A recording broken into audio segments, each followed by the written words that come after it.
Hi viewers, welcome to our channel.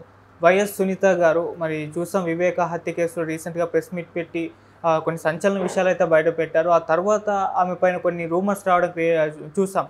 అంటే జగన్మోహన్ రెడ్డి గారి పైన ఎమ్మెల్యేగా పోటీ చేయబోతుందని చెప్పేసి ఇటువంటివన్నీ వచ్చాయి. అయితే ఇప్పుడు తను ఒక సంచలన నిర్ణయం తీసుకుందంటే అసలు పోటీ నుంచి తప్పుకున్నట్టు కూడా వెలువరించడం జరిగింది. అసలు ఎందుకు పోటీ నుంచి తప్పుకుంది, మరి ఎందుకు అసలు పోటీ చేస్తుందా లేదా? సో ఇదే అంశం మీద డిస్కస్ చేయడానికి ప్రజెంట్ మనతో పాటు సీనియర్ జర్నలిస్ట్ జయదేవ్ గారు వారితో డిస్కస్ చేద్దాం. సార్ నమస్కారం. సార్ నమస్తే సార్. ఆ మధ్య సునీత గారు జగన్మోహన్ రెడ్డి గారి పైన పోటీ చేయబోతున్నారు ఎమ్మెల్యేగా అని చెప్పేసి న్యూస్ ఛానల్లో చాలా వచ్చాయి. అటు దస్తగిరి కూడా పోటీ చేయబోతున్నారు జగన్మోహన్ రెడ్డి గారి పైన కూడా వచ్చాయి. వీళ్ళిద్దరూ కలిస్తే ఇక జగన్మోహన్ రెడ్డి గారు ఓటమి ఖాయమని కూడా న్యూస్లో వచ్చాయి. ఇప్పుడు చూస్తే సునీత గారు పోటీ చేయను అని అంటున్నారు. మరి దీనికి రీజన్స్ ఏంటి అసలు? ఆవిడ పోటీ చేస్తానని చెప్పినట్టు కూడా ఎక్కడ లేదండి. కేవలం ఇది సోషల్ మీడియాలో వచ్చిన రూమర్ అని నా అభిప్రాయం. ఎందుకంటే సునీత గారు తర్వాత సౌభాగ్యమ్మ గారు కూడా, అంటే వివేక గారి భార్య, ఆవిడ పులివెందుల నుంచి ఆవిడ పోటీ చేస్తారని, లేదా సునీత గారు కడప ఎంపీకి చేస్తారని, లేదా సౌభాగ్యమ్మ గారే కడప ఎంపీకి చేసి సునీత గారు చేస్తారని, షర్మిల గారు పీసీసీ చీఫ్ అయిన నేపథ్యంలో షర్మిల గారు కూడా, రాజశేఖర రెడ్డి గారు కూడా ఒకప్పుడు కాంగ్రెస్ ముఖ్యమంత్రి, అలాగే వివేకానంద రెడ్డి గారు కూడా కాంగ్రెస్లో ఒకప్పుడు మంత్రిగా చేశారు. షర్మిల గారు ఎలాగో పీసీ చీఫ్ అయ్యారు కాబట్టి కాంగ్రెస్లో మళ్ళీ చేరి కాంగ్రెస్ తరఫున సునీత గారు, సౌభాగ్యమ్మ గారు ఒకరు కడప నుంచి, ఒకరు పులివెందుల అసెంబ్లీ నియోజకవర్గం నుంచి కూడా పోటీ చేసే అవకాశం ఉంది. ఖచ్చితంగా పోటీకి దిగుతారు. అలా అయితే వైసీపీ ఓట్లు చీలిపోతాయని ఇవన్నీ ఊహాగానాలు, ఊహాకథనాలు నా అభిప్రాయం. కాకపోతే ఆవిడ చెప్పిన ప్రతిసారి కూడా ఏంటంటే, జగనన్న మీద ఎన్నో హోప్స్ పెట్టుకున్నాను, తండ్రి చంపిన వాళ్ళని ఎలాగైనా వాళ్ళకి శిక్ష పడేలా చేస్తారు, నా వైపు నిలబడతారు, నేను జగనన్న ఒకే కుటుంబం కదా, నా కుటుంబం అన్న కదా. నేను ఇప్పటికీ అంత భావోద్వేగం లోనవుతున్నప్పుడు కూడా ప్రెస్ మీట్లో ఇప్పుడు కూడా చూసారా, నాకు జగనన్నే వస్తుంది కానీ జగన్మోహన్ రెడ్డి గారు అనే అన్నం రావట్లేదు. నాకు అంత ఇది ఉండేది నాకు అన్న మీద, ఇప్పుడు అదేమీ లేదు, బాధ అనిపిస్తుంది. అంటే ఎవరు చేశారు విషయం పక్కన పెడితే ఆయన ఎందుకో చేసిన వాళ్ళని కొమ్ము కాస్తున్నారు, కాపాడుతున్నారేమో అనిపిస్తుంది.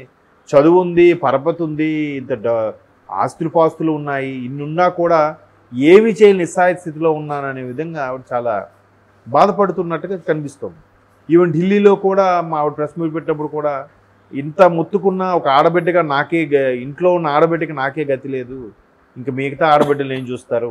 అలాగే షర్మిల గారు కూడా ఎందుకు రాష్ట్రాన్ని వీడి తెలంగాణ వెళ్ళిపోయి అక్కడ మళ్ళీ పార్టీ పెట్టి మళ్ళీ కాంగ్రెస్ అధిష్టానం చెప్పిందని మళ్ళీ ఆంధ్రాకు వచ్చి ఇక్కడ పీసీ చీఫ్గా ఉన్నారు.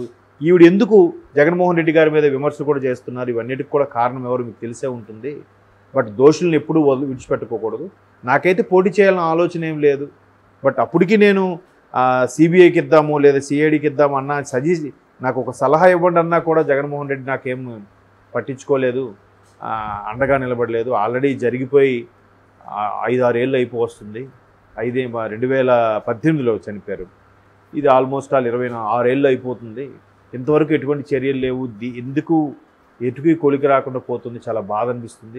అది కాకుండా దస్తగిరి లాంటి అప్రూవర్లు ఉన్నా కూడా ఇప్పుడు కనీసం చంద్రబాబు నాయుడు గారు లాంటి వాళ్ళ మీద మనం ఇంతకుముందే చూసాం. ఆయన ఊరికి అరెస్ట్ చేశారు, ఆ పత్రాలన్నీ క్రియేట్ చేసినవి అందుకే తగలబెట్టారని చూసాం.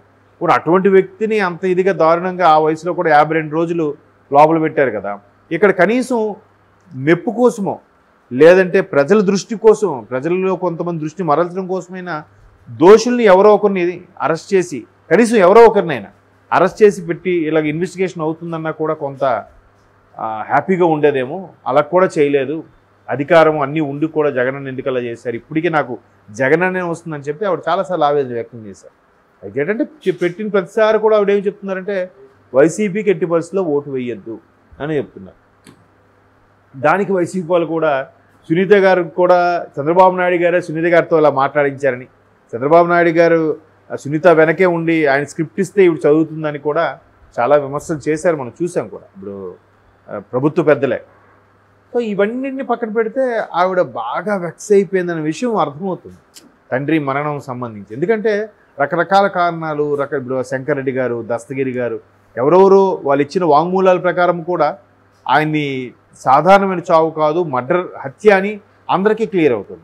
ఎందుకంటే నైట్ ఎప్పుడో చనిపోతే తెల్లవారికి ఆయన కాలు జారి పడిపోయాడని, లేదంటే ఇట్లాగే బాత్రూమ్కి వెళ్తుంటే పడిపోయాడని లేదంటే పడిపోయి రక్తం బ్లీడ్ అవుతుంటే హాస్పిటల్కి వెళ్తుంటే ఆందివేలో చచ్చిపోయాడని, అలా పడిపోవడం వల్ల దెబ్బ తగిలి స్ట్రోక్ వచ్చి చనిపోయాడని, ఇట్లా రకరకాల వార్తలు వస్తాయి. కానీ రక్తం మడుగులో ఉన్నాడు ఇలా ఈడ్చుకొని వెళ్ళినట్టుగా ఉందని కూడా ఎక్కడైతే సిబిఐ ఎంక్వైరీ చేసిన తర్వాత కానీ క్లారిటీ రాలేదు. ఇక రీసెంట్గా వివేకం అనే సినిమా కూడా తీశారు. కేవలం సిబిఐ ఛార్జ్షీట్లో ఏదైతే దాఖలు చేసి ఉందో, పొందుపరచబడిందో సమాచారం, దాని ఆధారంగానే సినిమా తీసామన్నట్టు కూడా వాళ్ళ క్యాప్షన్లో కూడా పెట్టారు.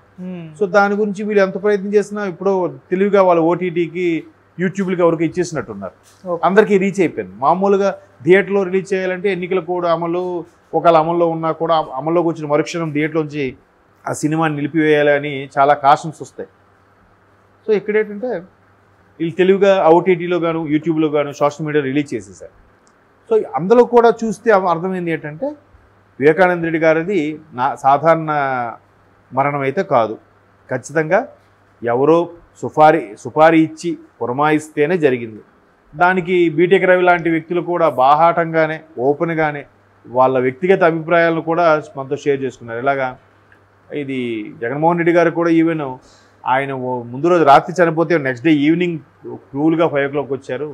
మొన్న ఎక్కడో ఇష్యూ అయినప్పుడు వెంటనే హెలికాప్టర్లో వెళ్ళిపోయాడు. ఆయన పక్కపక్కన 5 kilometer డిస్టెన్స్ కూడా హెలికాప్టర్ వెళ్ళిపోతాడు. అలాంటి సొంత బాబాయి కాంగ్రెస్ మాజీ మంత్రి చనిపోతే సాయంత్రం 5 వరకు ఈయనకి వీలుబాటు కుదరలేదా అన్నట్టు కూడా బీటెక్ రవి లాంటి వ్యక్తులు కౌంటర్లు వేస్తున్నారు. బట్ మొత్తం మీద కాంగ్రెస్ పీసీసీ తరఫున షర్మిల గారు కాంగ్రెస్కి ఉండి పోటీ చేయడము, అక్కడ ఎవరో ఒకరు కాంగ్రెస్ అభ్యర్థి నిలబెడతారు, సునీత గారు కాకపోయినా. మరోవైపు టీడీపీ, జనసేన, బీజేపీ కూటమి బాగా విజృంభం ఉండడం, వైసీపీ కేవలం పథకాలు తప్పితే అభివృద్ధి శూన్యంగా ఉండడం వల్ల ఇవన్నీ డిమెరిట్స్ అవును, వైసీపీ ఓడిపోయే ఛాన్సెస్ ఎక్కువ ఉన్నాయి. దానికి మరికొంచెం సునీత గారు ఒత్తాసు పలుకుతున్నారు. ఎట్టి పరిస్థితి వైసీపీకి ఓటు వేయకండి, గెలిపించకండి, మా అన్న నిర్వాహకం ఇలా ఉంది అన్నట్టుగా. బట్ వీళ్ళు కూడా ఎదురుదాడి తీశారు. బట్ ఇవి ఎప్పుడైతే సో ఈ మధ్యకాలంలో వచ్చిన వివేకం సినిమాకి సంబంధించి కూడా ఒకసారి చూస్తే అది క్లియర్గా దాని క్యాప్షన్ డిఫరెంట్గా ఉంటుంది.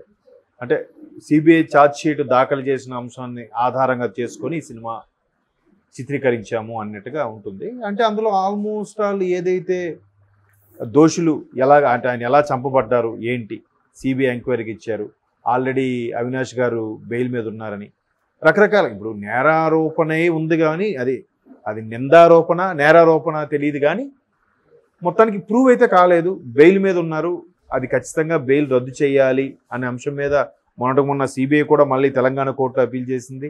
దస్తగిరి కూడా తెలంగాణ కోర్టుకి, అక్కడ కోర్టు మీద నమ్మకం లేదు అనే ఉద్దేశంతో ఇక్కడ అప్పీల్ చేసుకోవడం జరిగింది. సో సాక్షులను ప్రభావితం చేసే అవకాశం ఉంది, బలమైన అప్రూవల్గా మారిన వ్యక్తులు ఇలా అవడానికి కారణం, పైగా అటుపక్క ఆ వ్యక్తి ఒక ఎంపీగా ఉన్నారు, ఇలా రకరకాల కారణాలన్నీ కూడా మనకి రోజు వార్తల్లో చూస్తున్నాం. సో వీటన్నిటిని బేస్ చేసుకొని ఆవిడ ఇన్ని రకాల ఆధారాలు ఇవన్నీ దొరుకుతున్నా చేస్తున్నా కూడా ఎవరిని ఏం చేయలేని పరిస్థితి ఉందే, నేను చాలా బాగా అనిపించేస్తుంది తప్ప ఏం చేయలేకపోతున్నానే అని కూడా మొన్న ఒక స్టేట్మెంట్ ఇచ్చారు ఆవిడ. రేపు సెంటర్లో బీజేపీ వచ్చింది అనుకోండి, ఆవిడకి అంత ఇన్ఫ్లుయెన్స్ కూడా ఉండదు కదా, ఇప్పుడు గెలిచినా కూడా ఆవిడ మాట చెల్లుబాటు అవ్వచ్చు అవ్వకపోవచ్చు.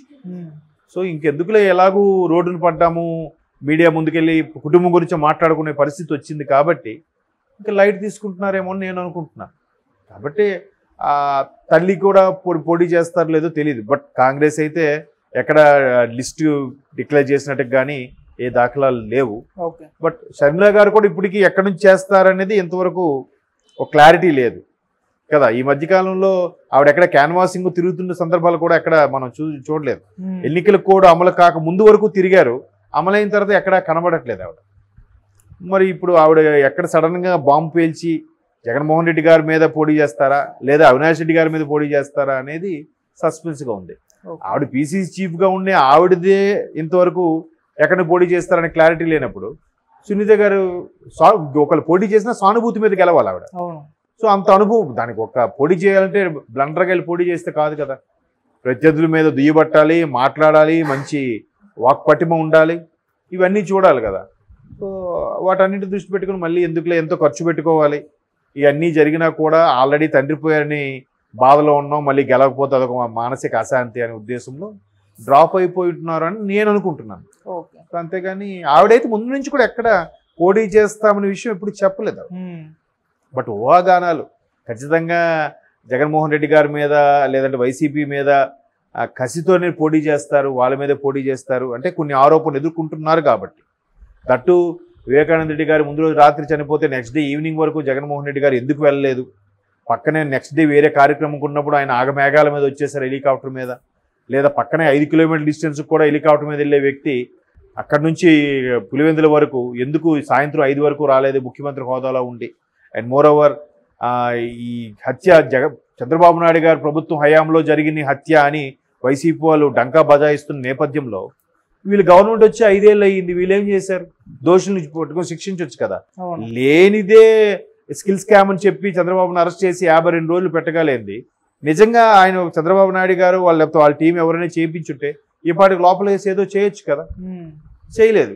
చేస్తే అంటే ఎక్కడ ఇష్యూ కేసు మీద ఫైల్ మూవ్ అయితే తిరిగి వాళ్ళకే అంటుకుంటుందన్న భయమో లేదంటే అది నిజమేనేమో అనే డౌట్లు వస్తున్నాయి ఇప్పుడు.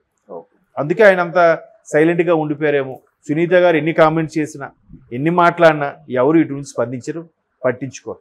ఆవిడ చెప్పిన బాధ కూడా అదే కదా. ఇంటికి వెళ్ళి నేను మొరపెట్టుకున్నా కూడా జగనానికి మొరపెట్టుకున్నా ఆయన నాకు ఎందుకో భరోసా కల్పించలేదు, ధైర్యాన్ని ఇవ్వలేదు నాకు అని. కనీసం దోషుల్ని శిక్షిస్తానని కూడా ఎక్కడ ఆయన కనీసం చెప్పలేదు అని బాధపడుతున్నారు. సో ఇంకా బాధలో ఇంక పోటీ ఇవన్నీ పెట్టుకోదలుచుకోలేదేమో నా అభిప్రాయం. Okay sir, thank you so much sir.